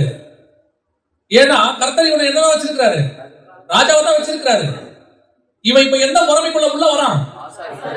ஆசாரிய முறைமைக்குள்ள வரான். இவன் யாரு? ராஜா. ராஜாவே ஆசாரியரா மாறுறதுங்கிறது என்ன அர்த்தம்? மெல்கிசேதேக்கின் முறைமை. இந்த முறைமையை கர்த்தர் சொல்லாம இவன் செய்யறான். இப்போ உடனே சாமுவேல் சொல்றது என்ன? 14வது வசனம். இப்பொழுதோ உம்முடைய ராஜ்யபாரம் நிலை நிற்காது. கர்த்தர் தம்முடைய இருதயத்துக்கு ஏற்ற ஒரு மனுஷனை நமக்கு தேடி அவனை கர்த்தர் தம்முடைய ஜனங்கள் மேல் தலைவனாக இருக்க கட்டளையிட்டார். முடிஞ்சிச்சு, கதை முடிச்சு, ஓவர், பினிஷ். எப்ப நீ கர்த்தருக்கு பதிலாக கர்த்தர் நியாயப்பிரமாண முறைமையும் ஆசாரிய முறைமையும் தனித்தனியா வச்சிருக்கிறார், ராஜ்யபாரத்தையும், அது எங்க வந்து ஜாயின் ஆகணும்? தாவீதுக்கு தான் ஜாயின் ஆகணும். அதுக்கு முன்னாடி அந்த மெத்தடை யார் செய்யறது? சவுல் செய்யறாரு. செஞ்ச உடனே கர்த்தர் சொன்னாரு, இன்னையோட உன் கதை க்ளோஸ், முடிச்சு. இப்ப கர்த்தர் அதுக்கு பதிலாக யாருக்கு கட்டளையிட்டார்? நம் இருதயத்துக்கு ஏற்ற ஒருத்தருக்கு கட்டளையிட்டார். இப்ப தாவீது ஆண்டவர் செலக்ட் பண்றாரு. தாவீது என்ன பண்றாரு? அதான் கர்த்தர் தாவீது தான் அந்த இடத்துக்கு கொண்டு வந்தாருங்கிறதுக்கு ப்ரூஃப். வாசிங்க 6ஆம் அதிகாரம், 2 சாமுவேல் புஸ்தகம் 6ஆம் அதிகாரம். இந்த 6ஆம் அதிகாரத்தை நல்லா நோட் பண்ணி வச்சுக்கோங்க. 6ஆம் அதிகாரம் முழுக்க நோட் பண்ணிக்கோங்க. இந்த 6ஆம் அதிகாரம் வந்து ஒரு தீர்க்க தரிசன அதிகாரம். பின்னாடி நடக்க போற சம்பவத்தினுடைய மிக முக்கியமான ஒரு தீர்க்க தரிசனம் அந்த அதிகாரம் முழுக்க இருக்கு. இப்ப நம்ம அதை தான் பார்க்க போறோம். அந்த அதிகாரத்தை தான் இப்ப நம்ம பார்க்க போறோம். நல்ல கவனிங்க. 6ஆம் அதிகாரத்துல இவங்க என்ன செய்யறாங்க? தேவனுடைய பெட்டியை கொண்டு வரும்படி அவனோட இருந்த சகல ஸ்தானம் எழுந்து போய் தேவனுடைய பெட்டியை ஒரு புது ரதத்தின் மேல் ஏற்றி அதை கிபியாவில் இருக்கிற அபினாவின் வீட்டிலிருந்து கொண்டு வந்தார்கள். இருக்கா? அவங்க தேவனுடைய பெட்டியை ஏற்றி அதை கிபியாவில் இருந்து அபினாவின் வீட்டிலிருந்து நடத்தி கொண்டு வருகிற போது அகியோ பெட்டிக்கு முன்பாக நடந்தான். தாவீதும் இஸ்ரவேல் சபை அனைவரும் தேவதாரு மரத்தால் பண்ணப்பட்ட சகலவித கீத வாக்கியங்களோடும் சுரமண்டலம், தம்புரும், மேலும், வீணை, கைத்தல் ஆகியவர்களோடும் கர்த்தருக்கு முன்பாக ஆடிப்பாடி கொண்டு வந்தார்கள். 2 தடவை இதே ரோட்ல பெட்டி வருது. இது ஃபர்ஸ்ட் டைம். ஆமாதானே? First time. இப்போ தாவீது என்ன பண்றாரு? ஆடுறாரு, பாடுறாரு. 2வது தடவை வரும்போதும் ஆடுறாரு, பாடுறாரு. இந்த இடத்துல மட்டும் பெட்டி ஏன் விழுந்துச்சு? இந்த இடத்துல பெட்டி ஏன் விழுந்தது? 2 காரியம் அங்கே இருக்கிறது. ஒன்று, பெட்டி வெளிப்பிரகாரமாக அது தோளின் மேல் சுமக்கப்பட வேண்டும். அது வண்டியில வரக்கூடாது. ஆசாரியர்கள் தான் என்ன செய்யணும்? அதை சுமந்து கொண்டுதான் வரணும் பெட்டிய. இவங்க இப்ப என்ன பண்றாங்க? பெலிஸ்தர்கள் பெட்டியை எப்படி வச்சு அனுப்பிச்சு விட்டான்? வண்டியில வச்சு அனுப்பிச்சு விட்டான். இவங்க இப்ப எந்த மெத்தடுக்கு வந்துட்டாங்க? வண்டியில வச்சு கொண்டு வர மெத்தடுக்கு வந்துட்டாங்க. அதான் நான் சொல்வேன், பல நேரங்களில கர்த்தர் நமக்கு ஒரு முறைமையை சொல்லி கொடுத்திருப்பார். அந்த முறைமையை சபைக்குள்ள ஏதோ ஒரு காலகட்டத்தில் உலகத்தார்கள் ஏதாவது ஒண்ணு கலந்து விட்டுருப்பாங்க உள்ள. அதுக்கப்புறம் அந்த முறை எங்க இருக்கும்? சபைக்குள்ள இருந்து சபைக்குள்ள அது பழக்கமா மாறி இருக்கும். ஒரு காலகட்டத்தில் கர்த்தர் அதை சுத்திகரிக்க தொடங்குவார். பெலிஸ்தர்கள் பெட்டிய வண்டியில வச்சு அனுப்பிச்சாங்க நியாயாதிபதிகள் காலத்துல. தாவீது காலத்திலேயும் பெட்டி எதுல வருது? வண்டியில வருது. ஏன் பெட்டி வண்டியில வர மெத்தடை யார் உருவாக்குறது? பெலிஸ்தர் உருவாக்குறது. ஆனா பெட்டி எதுல வரணும்? தோளி மேல வரணும். இது கர்த்தர் உண்டாக்குனது. நடுவுல பெலிஸ்தர் டைவர்ட் பண்ணி விட்டான் முறைமையை. அதே மாதிரிதான் புதிய ஏற்பாட்டு சபைக்குள்ள அப்போஸ்தலர் உபதேசத்துக்குள்ள பலவிதமான உலக சடங்காச்சாரங்களை ஒரு காலகட்டத்தில் பிசாசு நுழைச்சு விட்டான். அது பண்டிகைகளாக இருக்கட்டும், அல்லது ஏலம் விடுறதாக இருக்கட்டும், அல்லது கேரல் ரம்ஸா இருக்கட்டும், எல்லாத்தையும் கொண்டு பிசாசு என்ன பண்ணி விட்டான்? உள்ள சபைக்குள்ள நுழைச்சு விட்டான். அது கிறிஸ்துமஸோ ஈஸ்டரோ இதெல்லாம் சபைக்குள்ள பண்டிகையே கிடையாது. இந்த முறைமைகள் எல்லாம் கிடையாது. இதெல்லாம் புறஜாதியார்களுடைய பெலிஸ்தியர்கள் பாபிலோனியருடைய பண்டிகை. அதை கொண்டாந்துட்டான் உள்ள. அதுக்கப்புறம் தாவீது காலம் வரைக்கும் அது எங்க இருக்குது? இஸ்ரவேலுக்குள்ள இருக்கு அந்த முறைமை. தாவீதும் பண்றாரு அதே மாதிரி. சில நேரத்தில் நம்மளும் ஒரு காலகட்டத்தில் என்ன பண்ணிருக்கிறோம்? ஆசாரிச்சிருக்கிறோம். ஒரு நாள் கர்த்தர் சபையை சுத்திகரிக்க விரும்பினார். கர்த்தர் தாவீது காலத்தில் சபையை சுத்திகரிக்க விரும்பினார். அதற்கு சில முறைகளை கர்த்தர் கையாளுறாரு. வண்டியில இருந்து பெட்டி என்ன பண்றாரு? தள்ளி விடுறாரு. தள்ளி விட்ட உடனே தள்ளி விட்டோம்னா ஆட்டோமேட்டிக்கா அந்த பெட்டி அடுத்து எல்லாம் போனோம், ஆசாரியர் தோலுக்கு போனோம். நடுவில் ஒருத்தவன் ஊசான ஒருத்தன், ஐயோ அது என்ன வண்டியில இருந்து பெட்டி கீழே விடுது? அதெல்லாம் வண்டியில இருந்து பெட்டி விடக்கூடாது, புடிடா பெட்டிய. நம்ம ஏதாவது ஒரு சுத்திகரிப்ப சபைக்குள்ள செஞ்சோம்னா அது என்ன? இத்தனை வருஷமா இருந்த முறைமைகளை மாத்துறது, 2000 வருஷமா 1500 வருஷமா சபைகளுக்குள்ள இருக்கிற முறைமையை ஏன் திடீர்னு மாத்தணும்? சில ஊசா பெட்டியை பிடிக்கும். சில ஊசா சொல்லும், பாஸ்டருக்கு வேற வேலையே கிடையாது, எல்லா வண்டியும் பெட்டியில் தானே போயிட்டு இருக்கு, எல்லா பெட்டியும் வண்டி தானே போயிட்டு இருக்கு, எல்லா சபையும் அப்படித்தானே செஞ்சிட்டு இருக்கு. நம்ம மட்டும் என்ன பெட்டியை தோல்ல தூக்கணும்? கர்த்தர் பெட்டிய தோல்ல தூக்க சொல்லி இருக்கிறார். நாங்க தோல்ல தான் தூக்குவோம். கர்த்தர் சபைகளுக்குள்ளே என்ன இருக்கணும்னு சொன்னாரோ அதுதான் இருக்கும். இருக்க கூடாதுன்னு சொன்னது இருக்காது. இத்தனை வருஷம் இருந்துச்சு, இத்தனை வருஷம் அது வண்டியில போச்சுரா, நாங்க வந்து தோல்ல தூக்குறோம். இப்ப நீங்க என்ன பண்ண போறீங்க? ஒண்ணும் பண்ண முடியாது. இதுதான் மெத்தட். இன்னைக்கு என்ன நடந்துச்சு? சுத்திகரிப்பு நடக்குறாங்க. அப்பீல் ரவுத்தி எடுத்து போட்டுருங்க. இப்ப தாவீதுக்கு பயம் வந்துருச்சு. இங்க ரெண்டாவது பிரச்சனை தெரியுமா? முதல்ல பெட்டி, ரெண்டாவது பிரச்சனை என்ன? அங்கே ஆசாரியன். பெட்டி வருது, யாரு இல்ல, சரி திருப்பி வரும்போது ஆசாரியன் இருந்தானா? வாசிங்க 6ஆம் அதிகாரம் 13-14 வாசிங்க.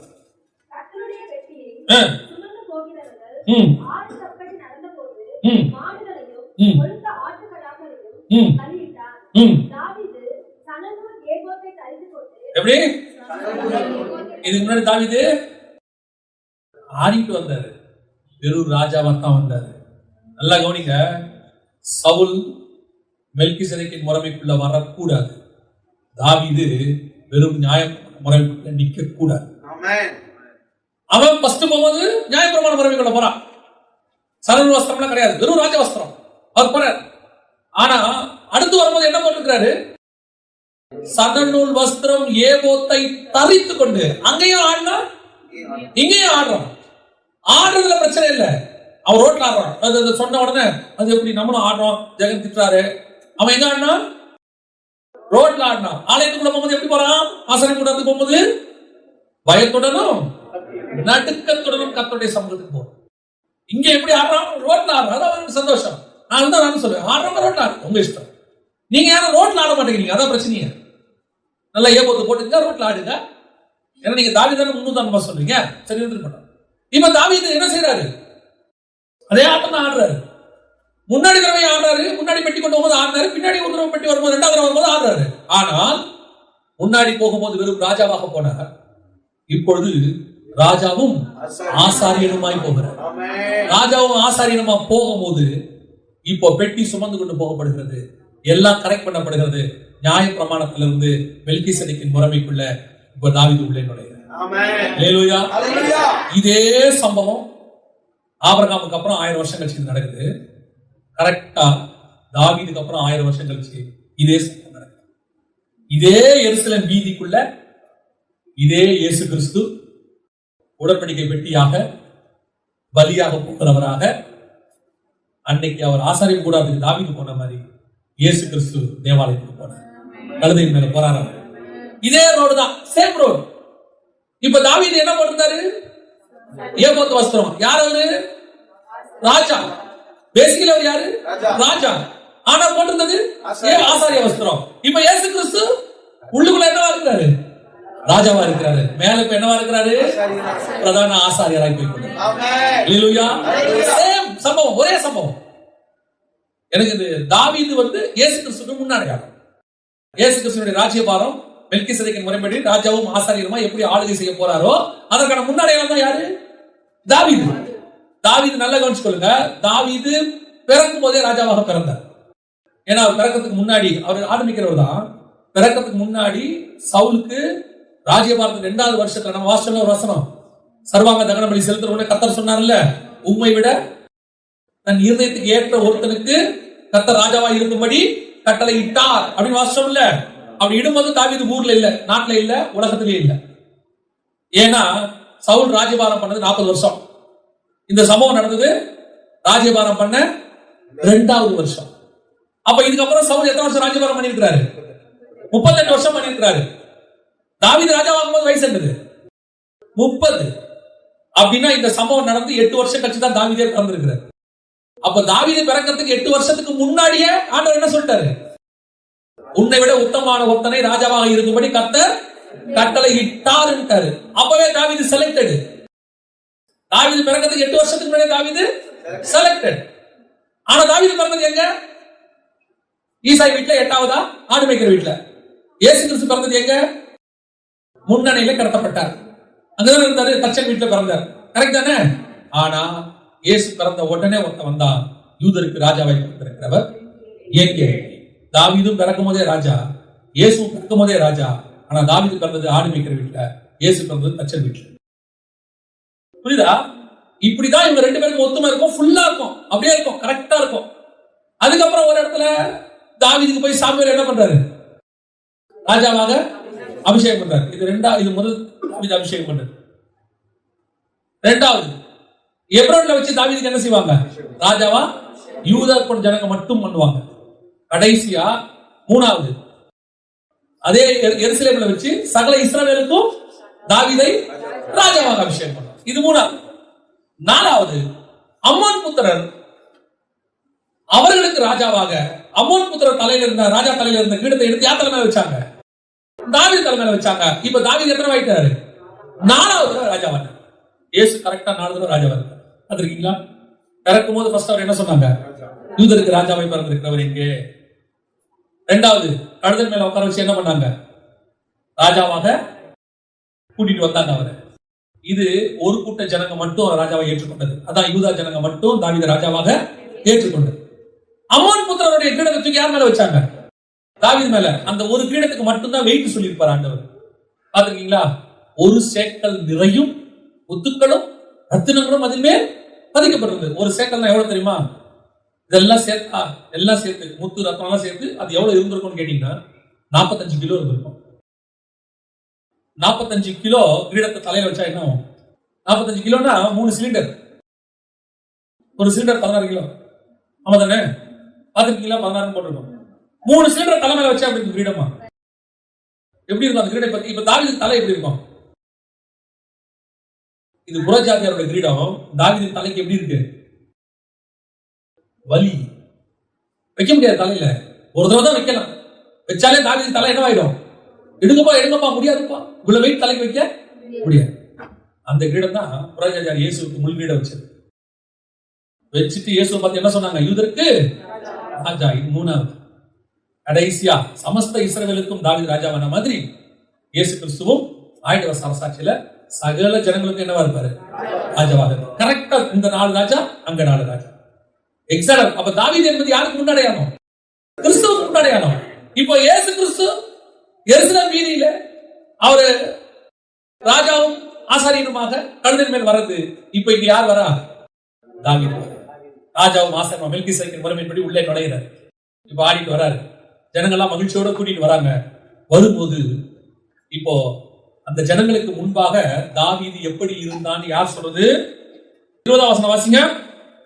தாவீது தன் வீட்டாரை ஆசீர்வதிக்கிறதற்கு திரும்பும்போது சவுலின் குமாரத்தியாகிய மீகாள் தாவீதுக்கு எதிர்கொண்டு வந்து அற்ப மனுஷரில் ஒருவன் தன் வஸ்திரங்களை கழற்றி போடுகிறது, அற்ப மனுஷரில் ஒருவன் தன் வஸ்திரங்களை கழற்றி போடுகிறது போல என்று நம்முடைய ஊழியக்காரருடைய பெண்களின் கண்களுக்கு முன்பாக நம்முடைய வஸ்திரங்களை உரித்து போட்டிருந்த இஸ்ரவேலின் தாவீது உள்ள ராஜாவா வந்தபோது சணல் நூல் போட்டிருந்தாரு, ராஜவஸ்திரம் போட்டிருக்காரு, உள்ள வந்தாரு. ஆனா முடிவில் அவருக்கு எப்படி இருக்கிறாரு?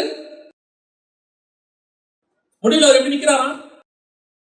வஸ்திரங்களை கழட்டி போட்டு வசனம் சொல்லுது, அற்ப மனுஷரில் ஒருவன் தன் வஸ்திரங்களை கழட்டி போடுகிறது போல. இயேசு கிறிஸ்து ராஜாவாகவும் ஆசாரியனாகவும் உள்ளே நுழைஞ்சாரு. ஆனா முடிவில் எருசலேம்ல அவர் எப்படி இருந்தார் தெரியுமா? வஸ்திரங்கள் எல்லாம் இல்லாம அற்ப மனுஷரில் ஒருவனாக தொங்கிக் கொண்டிருக்கிறார். இப்ப இவரை கேவலப்படுத்துறது யாரு? மீகாள், இஸ்ரவேலுடைய ராஜாவுடைய குமாரத்தி. புரியுதா? இஸ்ரவேல் பென்யமீன் கோத்திரத்துடைய ராஜாவுடைய குமாரத்தி. இப்ப இயேசு சிலுவையில தொங்கும்போது அவரை கேவலப்படுத்துறது யாரு? இஸ்ரவேல் ஜனங்களும் யூதர்களும் அவரை கேவலப்படுத்தினார்கள். இதன் நிமித்தம் மீகாளுடைய கர்ப்பம் அடைக்கப்பட்டது. அது நிமித்தம் இஸ்ரவேலுக்கு ஏதான பிரமாணம் நிறுத்தப்பட்டது. அதற்கு பதிலாக பத்சேபாள் அவருக்கு பிள்ளை பெற்றார். அதற்கு பதிலாக கர்த்தர் உங்களையும் என்னையும் அவர் மனவாட்டினார். கரெக்டா இருக்கும், பர்ஃபெக்டா, எக்ஸாக்டா. அதுலயும் ரொம்ப ஆச்சரியம் என்ன தெரியுமா? தாவீது ஒரு வேலை ஒண்ணு செய்யறாரு. அந்த இடத்துல அற்புதமான வேலை ஒண்ணு செய்யறாரு. என்ன வேலை செய்யறாரு? வாசிங்க 19ஆம் வசனம் வாசிங்க. இஸ்ரவேலின் திரள் கூட்டமான ஸ்ரீ புருஷராகிய சகல ஜனங்களுக்கும் அவரவருக்கு ஒவ்வொரு அப்பத்தையும் ஒவ்வொரு இறைச்சி துண்டையும் ஒவ்வொரு படி திராட்சரசத்தையும் பங்கிட்டான்.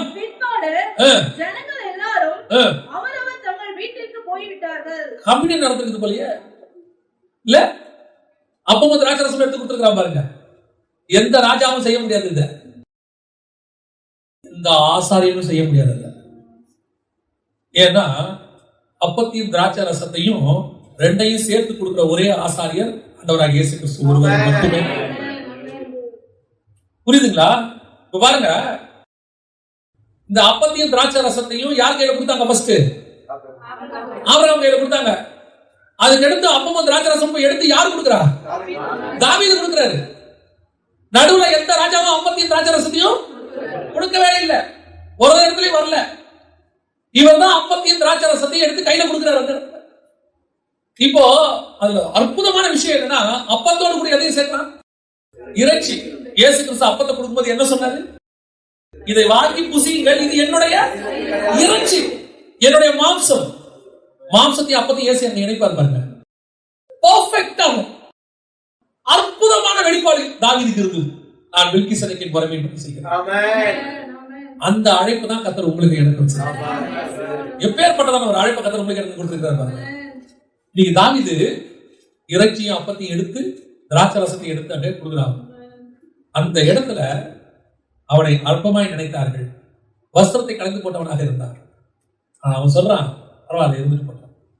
மீகாருடைய கர்ப்பம் அணைக்கப்பட்டது, பத்சேபாவுடைய கர்ப்பம் திறக்கப்பட்டது. அல்லேலூயா. இப்போ தாவீதினுடைய அந்த அடுத்த ஆபிரகாமின் குமாரனான தாவீதின் குமாரன் ஆகிய இயேசு கிறிஸ்துவின் இந்த ரெண்டும் எங்க வந்து ஜாயின் ஆகிருப்பாங்க. இப்போ உங்களை என்னை கர்த்தர் என்ன பண்ணி வச்சிருக்கிறாரு? அந்த மகிமையான மெல்கிசேதேக்கின் முறைமைக்குள்ள கொண்டு வந்து வச்சிருக்கிறார். இப்ப நீங்களும் நானும் தாவீதை போல தான் அழைக்கப்பட்டிருக்கிறோம். தாவீது எங்கேயோ ஒரு ஆடு மிக்கிறவனாக இருப்பார். உங்களை என்னை கர்த்தர் என்ன பண்ணி வச்சிருக்கிறாரு? அற்பமா எண்ணப்பட்டு எங்கேயோ கடந்த உங்களை என்னை கர்த்தர் சபைக்குள்ள கொண்டு வந்தார். முதலாவது ராஜாக்களும் ஆசாரியருமாக அழைக்கப்பட்டார். நீங்க ஆண்டவர் உங்களை எண்ணி ராஜாக்களாக தாவீது அழைச்ச மாதிரியே தான் அழைச்சிருக்கிறார். இப்ப ஆண்டவர் உங்களை எண்ணி கொண்டு வந்து அப்பத்தையும் ரசத்தையும் நம்ம கையில கொடுத்து வச்சிருக்கிறார். இப்ப நம்ம அப்பத்தையும் ரசத்தையும் வாங்குறவர்களாக இருக்கிறோம். இவ்வளவு காரியங்களை கரெக்டா செஞ்ச தாவீது எங்க தடுமாறாரு? எங்க வருது? எல்லாவற்றையும் கர்த்தருடைய சித்தத்தின்படி கேட்டு செய்த தாவீது அவர் மிக முக்கியமாக ஒரு தவறை ஒரு இடத்துல செய்யறாரு. 2 சாமுவேல் 11:1 வாசிங்க பார்ப்போம். மறு வருஷம் ராஜாக்கள்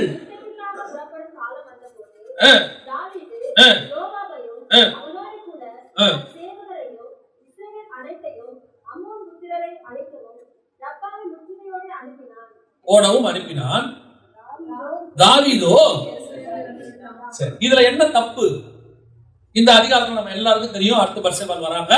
கடைசியில அவன் வந்து உரியாவை வந்துட்டு அவரு என்ன செஞ்சுட்டாரு எல்லாம் நமக்கு தெரியும். இந்த சம்பவம் அதாவது 11ஆம் அதிகாரம் நம்ம எல்லாருக்கும் அத்துப்படி. இந்த 11ஆம் அதிகாரத்துல எது தப்புன்னு நினைக்கிறீங்க? தாவீது செஞ்சது ஒரே ஒரு தப்பு தான். 11ஆம் அதிகாரம் 1ஆம் வசனமா வாசிக்கலாம்.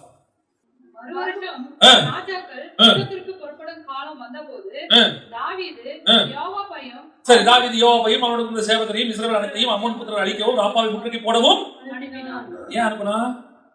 அது என்ன காலம்? ராஜாக்கள் யுத்தத்திற்கு புறப்படும். இங்கதான் மிஸ்டேக் நடக்குது பாருங்க. தாவீது போகாதது தப்பு இல்ல, இவங்களை அனுப்புனது தான் தப்பு. என்ன சொல்றீங்க? அதான் எல்லாரும் போற காலமாச்சே. ஏன் தாவீது ஏன் தாவீதுக்கு எல்லாரும் மாதிரி தான் அனுப்பி இருக்கிறாரு. எல்லாரும் யுத்தத்துக்கு போறதுனால தாவீது போக கூடாது. இதுக்கு முன்னாடி இருக்கிற அத்தனையும் படிச்சு பாருங்க. தாவீது யுத்தத்துக்கு போகணும் என்றால் கர்த்தரிடத்துல போய் விசாரிப்பான். கர்த்தர் போ சொன்னா தான் போவான், போ வேணானா போக மாட்டான். ஏன் தெரியுமா? தாவீதுடைய யுத்தம் கர்த்தருடைய யுத்தம். தாவீது பண்ற ஒவ்வொன்றுத்துக்கு பின்னாடி என்ன இருக்குது? பரலோகத்தினுடைய திட்டம் இருக்கு. தாவீது பிறக்கிறதுல இருந்து, தாவீது ராஜாவாகிறதுல இருந்து, தாவீது பெட்டிக்கு முன்னாடி ஆடுறதுல இருந்து, தாவீது வஸ்திரம் உடிச்சு போறதுல இருந்து, மீகாள் கர்ப்பம் அடைக்கப்படுவது வரைக்கும் கர்த்தருடைய திட்டம் அப்படியே நடக்குது. ஏன்னா அவன் வரப்போற இயேசு கிறிஸ்துவுக்கு அடையாளம். அப்படியே பர்ஃபெக்ட்டா கர்த்தர் சொல்ல நடக்குது. இது ஒவ்வொன்றுத்துக்கு பின்னாடி காட்ஸ் பிளான் நடக்குது. இப்போ தாவீது தன் மேல இருக்கிற அந்த ஆவிக்குரிய திட்டத்தை கரெக்டா நடத்திட்டே வராரு. அவர் மத்த எதை பத்தி கவலைப்பட மாட்டார். இப்ப நல்லா பாருங்க, கோலியாத் கிட்ட சண்டை போடணும். எப்படி போடணும்? எல்லாரும் ஒரு போர் சேவகன் போய் சண்டை போடுறது எப்படி போடணும்? ஆயுதோட போகணும். தாவீது எப்படி போறான்? கூழாங்கலோட போறான். ஏன் கூழாங்கலோட போறான்? இந்த மெத்தட் எது இல்லப்பா. உலகத்துக்கே ஒரு மெத்தட், தாவீதுக்கு வேற மெத்தட். ஏன் ஹெவன் கூழாங்கல் நிர்ணயம் பண்ணி வச்சிருக்கு. ஏன் கூழாங்கல்? கூழாங்கலுக்கு பின்னாடி இருக்கு 5 கூழாங்கல் தாவீது எடுக்கணும். 5 கூழாங்கல்ங்கிறதுக்கு பின்னாடி 5 ஊழியம் இருக்கு. அதுல ஒரு கல்லு போய் நெத்தியில அடிக்கும். அங்க இருக்கிற கோலியாத்து பிசாசுக்கு ஈக்குவல். இயேசு கையால் பெயர்க்கப்படாத கல், அது ஓடி வந்து பிசாசின் தலையை நசுக்கும். அதுல ஆரம்பிக்கிறது தாவீதுடைய வேலை ஃபர்ஸ்ட். இந்த ஒவ்வொன்றுக்கு பின்னாடி கர்த்தர் எங்க இருக்கிறாரு? தாவீதோட திட்டம் இருக்கு. கல் எங்க இருக்கு? ஆற்றங்கரை ஓரத்துல இருக்குது. இயேசு கிறிஸ்து எங்க இருந்து கரையேறினாரு? பரிசுத்த ஆவியுடைய நிரப்புதல்ல இருந்து வந்து அவர் அடிக்கணும், பிசாசு தலையை நசுக்கணும். ஒவ்வொன்றுக்கு பின்னாடி கர்த்தருடைய திட்டம் இருக்கு. தாவீது கரெக்டா செய்வார். தாவீது கரெக்டா செய்வார். அவர் நடக்கிறது இருந்து, போறது இருந்து, வரதுல இருந்து. இப்ப தாவீது என்ன ஆயிட்டாரு? ராஜாவாயிட்டாரு. தாவீது எப்பேற்பட்ட ராஜாவாயிட்டாரு? அந்த ஏரியாலேயே சமஸ்த அந்த மத்திய கிழக்கு நாடுகளிலே தாவீது தான் பெரிய ராஜா. தாவீதை கண்டா பெலிஸ்தர்களுக்கு பயம். தாவீது பாக்குறாரு, எல்லாரும் போறாங்களா, நம்ம போவாட்டி குறைச்சலா இருக்கும். எல்லாரும் போகும்போது நம்ம போவாட்டி என்ன சொல்லுவாங்க? தாவீது பயந்துட்டாரு. எல்லா ராஜாக்களும் சண்டை போடும்போது எங்கேயா உங்களால காணோம்? ராஜா படைய அனுப்பல. ஏன்? தாவீதுக்கு வயசாயிடுச்சுன்னு பயம் வந்துச்சா? என் கௌரவத்தை நான் என்ன செய்யணும்? இப்ப காப்பாற்றணும். எல்லாரும் படைகளையும் என் படை நான் நிரூபிச்சு காட்டணும். சக்சஸ் அனுப்ப எல்லாரையும். இதுதான் பிசாசுடைய மகா பெரியதான பிளான். எப்படி மெல்கிசேதேக்கின் முறைமையில கர்த்தர் திட்டத்தை ஆபிரகாமுக்கு வந்துட்டே வரும்போது பார்வோன் வழியா யார வந்தான்?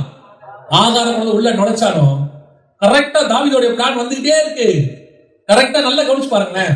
இந்த 2 சாமுவேல் 6ஆம் அதிகாரத்துல அவர் வந்து வேலையை முடிக்கிறாரா? 7ஆம் அதிகாரத்துல தேவாலயம் கட்டுற பிளான் வந்துடும். புரியுதுங்களா? அப்ப இயேசு கிறிஸ்து அரசாட்சி வந்த உடனே கரெக்டா இயேசுடைய புதிய எருசலேம் இறங்கி வர தொடங்கிடும். மனவாட்டியாகிய சபை அதுக்கு அடையாளம். கரெக்டா தாவீது எல்லாம் பக்காவா பண்ணிட்டே இருக்கிறார். Very point. காட்ஸ் பிளான் போயிட்டே இருக்கு. இப்ப பிசாசு பார்த்தான், தாவீதை எங்கேயுமே அடிக்க முடியல. என்ன செய்யலாம்? இப்ப தாவீது நல்ல ஆசீர்வாதமா இருக்கும்போது தாவீது வந்து சொல்றான், எல்லாருடைய நம்ம படையும் உலகத்தின் முறைமையோடு கூட ஒத்து போகுதல் என்று சொன்ன. நீங்க செய்யறது பாவமா இருக்காது, ஆனா கர்த்தருடைய சித்தமா இருக்காது. நீங்க செஞ்சது பாவம் கிடையாது. எல்லாரும் ராஜாக்கள் அனுப்பும்போது இவனும் அனுப்புறது பாவம் கிடையாது. எல்லாரும் நானும் செஞ்சேன். எல்லாரும் அடிமை பெண்ண தனக்கு மனைவியை வச்சுக்கிற மாதிரி தான் நானும் அடிமை பெண்ண மனைவியை வச்சுக்கிட்டேன். எல்லாரும் வச்சுக்கலாம், ஆபிரகாம் வைக்க கூடாது.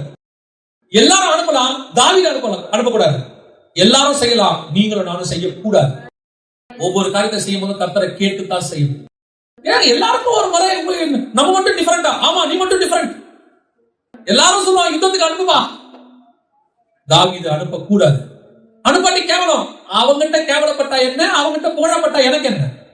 அவன் என்ன கேவலமா பேசினா என்ன, அவன் என்ன புகழ்ந்தா எனக்கு என்ன? கர்த்தர் எனக்கு சொல்லல, நான் செய்ய மாட்டேன். அவ்வளவு. மெல்கிசேதேக்கின் முறைமையின் அப்பத்தை கையில வச்சிருக்கிறேன்னா மனுஷ சித்தத்தை செய்ய முடியாது, தேவ சித்தத்தை செய்யணும். இப்ப அனுப்புனாரு பாருங்க. இவர் அனுப்புனதனுடைய விளைவு, இவரு எங்க இருந்து பர்சேபால் வந்தாங்க, உரியா வந்தாரு, பிரச்சனை நடந்துச்சு, எல்லாம் முடிஞ்சு போச்சு. இதனுடைய விளைவு தாவீதின் ராஜ்யபாரம் போய்விட்டு, எருசலேம் கையை விட்டு போயிடுச்சு, ஆசாரித்துவம் கையை விட்டு போயிடுச்சு, அத்தனையும் போச்சு. ஒரு ஆகார் அத்தனையும் போச்சு, ஒரு பர்சேபா அத்தனையும் போச்சு, எல்லாம் முடிஞ்சு, அவ்வளவுதான். அதுக்கப்புறம் தாவீது அப்சலோமால, அதோனியாவால அவன் பட்ட அவஸ்தைகள் எல்லாம் நமக்கு தெரியும். அதுக்கப்புறம் தாவீதின் வாழ்க்கையில ஒரே ஒரு மேன்மைனா என்னன்னா, அவன் சாலமோன் அபிஷேகம் பண்ணான், அவ்வளவுதான். அதுக்கப்புறம் தாவீது வாழ்க்கையில என்ன கிடையாது. திருப்பி ராஜ்யபாரம் வந்துச்சு, அவர் ஜெயிச்சிட்டாரு, எல்லாம் வந்துச்சு, அதெல்லாம் வேற. ஆனா இந்த தேவனுடைய திட்டம் அங்கேயோட முடிஞ்சிருச்சு. நியாயமா என்ன நடந்திருக்கணும்? இது முடிஞ்சிருந்து இத்தோட அப்படியே சாலமோன் கையில அவர் என்ன பண்ணிருக்கணும்? ஒப்படைச்சிருக்கணும். சாலமோன் வர வரைக்கும் இந்த ராஜ்யபாரம் நிலை நின்று இருக்கும், ஒரு பிரச்சனை இல்லாம இருந்திருக்கும். இப்ப இயேசு கிறிஸ்து 1000 வருஷ அரசாட்சியில வந்து தேவாலயம் கட்டி புதிய எருசலேம் வர வரைக்கும் அவர் என்ன பண்ண போறாரு? அரசாட்சி பண்ண போறாரு. அந்த 1000 வருஷ அரசாட்சியில ராஜ்யபாரம் இயேசு வந்து போகுமா போவாதா? இயேசு 1000 வருஷம் அரசாட்சி பண்ண போறாரு, ராஜ்யபாரம் போகுமா போவாதா? போகாது. 1000 வருஷமா அவர் தான் பண்ணுவாரு. அதே மாதிரி அந்த சாலமோனுடைய தேவாலயம் வர்ற வரைக்கும், அல்லது அந்த தேவனுடைய திட்டம் நிறைவேறுகிற வரைக்கும் யார் தான் ராஜாவா இருந்திருக்கணும்? நடுவுல யார் வந்திருக்க கூடாது? அப்சலோம் வந்திருக்க கூடாது. நடுவுல வனாந்தரம் வந்திருக்க கூடாது. நடுவுல தாவீதின் வாழ்க்கையில அவமானமான காரியங்கள் நடந்து போச்சு. அவன் கண்ணுடைய காதுகள் கேட்கும்படி அருவருப்பான காரியங்கள் நடந்து போச்சு. இவ்வளவுக்கு காரணம் என்ன? பத்சேபால தேவ சித்தத்தை தாண்டி தேவனை கேட்காம அவன் அனுப்பினார். அதுதான் தொடர் பாவம். அதான் ஃபர்ஸ்ட் பாவம். உங்க வாழ்க்கையில என் வாழ்க்கையில அதுதான் கத்த வச்சிருக்க. நீங்களும் அப்பமும் ரசமும் வாங்குறவங்க எல்லாரும் செய்யற மாதிரி நீங்களும் செய்ய முடியாது. எல்லாருக்கும் மெத்தட், அது அவங்க மெத்தட். எல்லாரும் செய்யறாங்க, அது அவங்க செய்வாங்க. நம்ம என்ன செய்யணும்? கர்த்தர் என்ன சொல்றாரோ அது செய்யணும். அந்தந்த நேரத்துக்கு ஆண்டவர் உனக்கு சொல்லுவார், நீ அதுதான் செய்யணும். நீ பத்சேபாள் கிட்ட போயிட்ட, கர்த்தர் தூரம் ஆயிடுவார். நீ பத்சேபாளோட தூரமானினா கர்த்தர் கிட்ட போயிட்ட. நமக்கு தெரியணும், என் கையில கர்த்தர் மிகப்பெரியதான அழைப்பை கொடுத்திருக்கிறார், மிகப்பெரிய பொறுப்பை கொடுத்திருக்கிறார். நான் மெல்கிசேதேக்கின் முறைமைப்படி அழைக்கப்பட்ட ஆசாரிய சாம்ராஜ்யம். அவங்க ஆண்டவர் அவங்க என்ன கூப்பிட்டாரு? ஆசாரிய ராஜ்யம். அடுத்த பார்த்தோம், உங்களை நீ எப்படி கூப்பிடாரு? 1 பேதுரு 2:1. நீங்களோ அந்தகாரத்தினின்று ஆச்சரியமான ஒளியிடத்திற்கு அறிவிக்கும்படி தெரிந்து கொள்ளப்பட்ட சந்ததியாயும் ராஜரீகமான ஆசாரிய கூட்டமாயும் பரிசுத்த ஜாதியாயும். இந்த போஸ்டிங் யாருக்குரியது? இப்ப இது நமக்கு, இதுக்கு முன்னாடி இந்த போஸ்டிங் யாருக்கு இருந்துச்சு? இஸ்ரவேலுக்கு இருந்துச்சு. அதுதான் வாசிச்சோம் யாத்திராகமம் 19ல. இதே வார்த்தை இருக்கு பாருங்க. இப்ப வாசிங்க யாத்திராகமம் 19 6 வாசிங்க. நீங்கள் எனக்கு ஆசாரிய ராஜ்யமும் பரிசுத்த ஜாதியுமாய் இருப்பீர்கள் என்று நீ இஸ்ரவேல் புத்திரருக்கு சொல்ல வேண்டிய வார்த்தை. அவங்க யாரு? ஆசாரிய ராஜ்யமும் பரிசுத்த ஜாதியும். அத அவங்க விட்டுட்டாங்க. அத தாவீது விட்டுட்டார். இப்போ தாவீதுக்கு அப்புறம் அது யார் கைக்கு வந்திருக்குது? நம்முடைய கைக்கு வந்திருக்கு. இப்போ பார்த்து நம்ம ஆண்டவர் சொல்றாரு, நீங்கள் அவருக்கு ராஜரீக ஆசாரிய கூட்டமாயும் பரிசுத்த ஜாதியாயும் அவருக்கு சொந்தமான ஜனமாயும். அப்ப இஸ்ரவேலுடைய இடத்துக்கு யார் வந்திருக்கிறா? நீங்க. அவங்க ஆசாரிய ராஜ்யம், நம்ம ராஜரீக ஆசாரிய கூட்டம். அல்லேலூயா. அவர்களுக்கு கொடுக்கப்பட்ட அந்த மெல்கிசேதேக்கின் மேன்மை, ராஜாவும் ஆசாரியர், அந்த மேன்மை உங்களுக்கும் எனக்கும் இப்பொழுது வந்திருக்கு. இந்த மேன்மையை இழக்காம இருக்கிறது நம்ம கையில தான். இந்த மேன்மை யார் இழந்தா? First Abraham. அதுக்கு முன்னாடி யார் இழந்தா? ஆதாம். ஆதாமுக்கு அப்புறம் ஆபிரகாம். ஆபிரகாமுக்கு அப்புறம் தாவீது. தாவீதுக்கு அப்புறம் யாரு? இயேசு கிறிஸ்து. இயேசு கிறிஸ்துவின் வழியாக இப்பொழுது நமக்கு அது வந்திருக்கு. ஆபிரகாமின் சந்ததி இழந்து விட்டது, தாவீதின் சந்ததி இழந்து விட்டது, இயேசு கிறிஸ்துவின் சந்ததி இழக்காதபடி கட்டறது நம்ம கையில. அப்ப இவங்க எல்லாம் ஏன் இழந்தாங்கன்னு ஏன் பார்த்தோம்னா, அவங்களுக்கும் இதே மேன்மை கிடைச்சிச்சு, இதே மகத்துவம் கிடைச்சிச்சு. ஆனா அவர்கள் எல்லாரும் இழந்ததுக்கான காரணங்களை பார்த்தோம். அந்த காரணங்கள் எல்லாம் வச்சுக்கிட்டு இனி நான் அப்படிப்பட்ட காரணங்களால எனக்கு கொடுக்கப்பட்ட மேன்மையை நான் இழக்க மாட்டேன். இதை பத்திரமா கடைசி வரைக்கும் நான் வச்சுக்கணும் அப்படிங்கிற ஒரு எண்ணம் உங்களுக்கு எனக்கு வரணும். ஏன் ஆபிரகாம் இழந்தாலும் நேற்று பார்த்தோம், அவர் சந்ததி இழந்துச்சு. ஏன் தாவீதுடைய சந்ததி இதை இழந்துச்சுன்னு இன்னைக்கு பார்த்தோம். இப்ப இயேசு கிறிஸ்துவினுடைய சந்ததி நீங்களும் நானும் இதை இழக்காம இருக்கிறோமா? இதை பத்திரமா பாதுகாத்துக் கொள்றோமா? உங்களுக்கும் பார்வோனுடைய ஆசீர்வாதங்களை கொண்டு வந்து பிசாசு கொடுப்பான். இந்த உலகத்தினுடைய ஆசீர்வாதங்களை பிசாசு கொண்டு வந்து கொடுப்பான். எல்லா ஆசீர்வாதமும் கர்த்தர் கொடுக்கிறது இல்லை. சிலதுல ஆகார் மறைந்திருக்கும். அதை ரொம்ப கேர்ஃபுல்லா தட்டி விடணும். எனக்கு வேணா நீ வச்சுக்கொண்டு கொடுத்துடணும். சோதோம் ராஜா கிட்ட ஆபிரகாம் சொன்ன மாதிரி பார்வோன்கிட்ட சொல்லிடணும், வேணா பார்வோன் நீ வச்சுக்கோ. ஏன்? நீ என்னை ஐஸ்வர்யனாக்கின என்று சொல்லாத ஐஸ்வர்யன். உன்னை நீ அழைச்சவர் இந்த உலகத்துல பணக்காரன் ஆக்கிறதுக்கு ஒரு செகண்ட் போதும். அப்ப இந்த மேன்மைக்காக உங்களை நீ கர்த்தர் அழைக்கல. இதெல்லாம் நிமிஷத்துல கர்த்தர் நமக்கு கருவேப்பிலை மாதிரி தூக்கி போட்டு போயிட்டே இருப்பார். ஆனா உங்களுக்கு எனக்கு வச்சிருக்கிறது ராஜரீக ஆசாரிய சாம்ராஜ்யம், பரலோகத்தினுடைய திட்டம். ஹெவனுக்கு நீங்க செலக்ட் பண்ணப்பட்டிருக்கீங்க. நல்லா தெரிஞ்சுக்கோங்க. அமெரிக்கா விசா கிடைச்சா அவன் கை கால் புரியாம ஆடுவான். உனக்கும் எனக்கும் பரலோகத்துல இடம் மட்டும் இல்ல, முதற் பேரானவருடைய மெல்கிசேதேக்கின் முறைமையினுடைய அழைப்பு கிடைச்சிருக்கு. எவ்வளவு பெரிய கூட்டம்! நீங்களும் நானும் அற்ப இங்க கிடைக்கிற சின்ன சின்ன விஷயங்களுக்கு இது எனக்கு ஆண்டவர் இன்னும் கொடுக்க மாட்டேங்கிறார். ஏன்னா என்னை சோதிக்கிறாரோ? என்னாச்சு? பிள்ளைக்கு இன்னும் ஃபீஸ் கட்ட வழியே இல்லை. ஒரு 20,000 rupees ஆண்டவர் இருக்கிறாரா இல்லையா? 20,000. இப்ப ஆண்டவரே தேடுறான், காணாமல் போனவர் பற்றி அறிவிக்கிறார். ஆண்டவரை காணவில்லை, 20,000 ரூபாய் கொடுப்பதற்கு இப்ப அப்படின்றது தூக்கி போட்டு போயிரு. ஆனா அவருக்கு உங்களை என்னையும் அழைச்சதுக்கு நோக்கம் வேற. இதெல்லாம் சும்மா அவருக்கு இது இதுக்கெல்லாம் முறுமுறுக்காதீங்க. சொல்லுங்க, நான் ராஜாவா அழைக்கப்பட்டேன், இதெல்லாம் தாண்டி ஈஸியா போயிட்டே இருப்பேன். அவர் கொடுத்தாலும் சரி, கொடுக்கா விட்டாலும் சரி, என்னுடைய அழைப்பு அங்க இருக்கு, என் பார்வை அங்க இருக்கு. இங்க கொடுத்தா சோத்திரம் சாப்பிட போறேன், கொடுக்காட்டி சாப்பிட போறேன், பரவாயில்ல, செத்தாலும் ராஜாவா மேல போய் சாப்பிடுறேன். அதுதான் மேன்மையான அழைப்பு. அதுக்குதான் கர்த்தர் உங்களை எண்ணி. அப்படி இருக்கும்போது இந்த உலகத்தின் தேவைகளையும் அவர் சந்திக்க வல்லமையுள்ளவர். கொடுக்க மாட்டேன்னு அவர் சொல்லவே இல்லைங்க. அவரையே தந்தவர் மற்ற எல்லாவற்றையும் வரலாறு இருப்பது. ஆனா இந்த நேரம் வரும்போது கொடுப்பார், அவ்வளவுதான். இல்லையா? எப்போ உனக்கு என்ன ஆசீர்வாதம் கொடுத்தா அது உலக பிரகாரமாயும் பாதிக்காது, ஆவிக்குரிய விதத்திலையும் பாதிக்காது, ஸ்பிரிச்சுவலையும் பாதிக்காது, எதுவும் செய்யாம அது உனக்கு ஆசீர்வாதமாகவே இருக்கும். அந்த ஸ்டேஜுக்கு ஆண்டவர் கொண்டாடுவார். நம்மளோட பிரச்சனை என்னன்னா, 2 வயசு கொண்டாடும் போது 10 வயசு சட்டம் இருந்தா நல்லா இருக்காது. உலக பிரகாரமான பொல்லாதவராகி நீங்களே உங்களுக்கு இவ்வளவு அறிவு இருக்கும் போது சர்வ வல்லமையுள்ள தேவனுக்கு எவ்வளவு அறிவு இருக்கு. அப்போ நமக்கு தெரியணும், நான் இதுக்காக அழைக்கப்பட்டவனே இல்லை, இதெல்லாம் எனக்கு சுத்தி ஒரு இன்ஃப்ராஸ்ட்ரக்சர், அவ்வளவுதான்.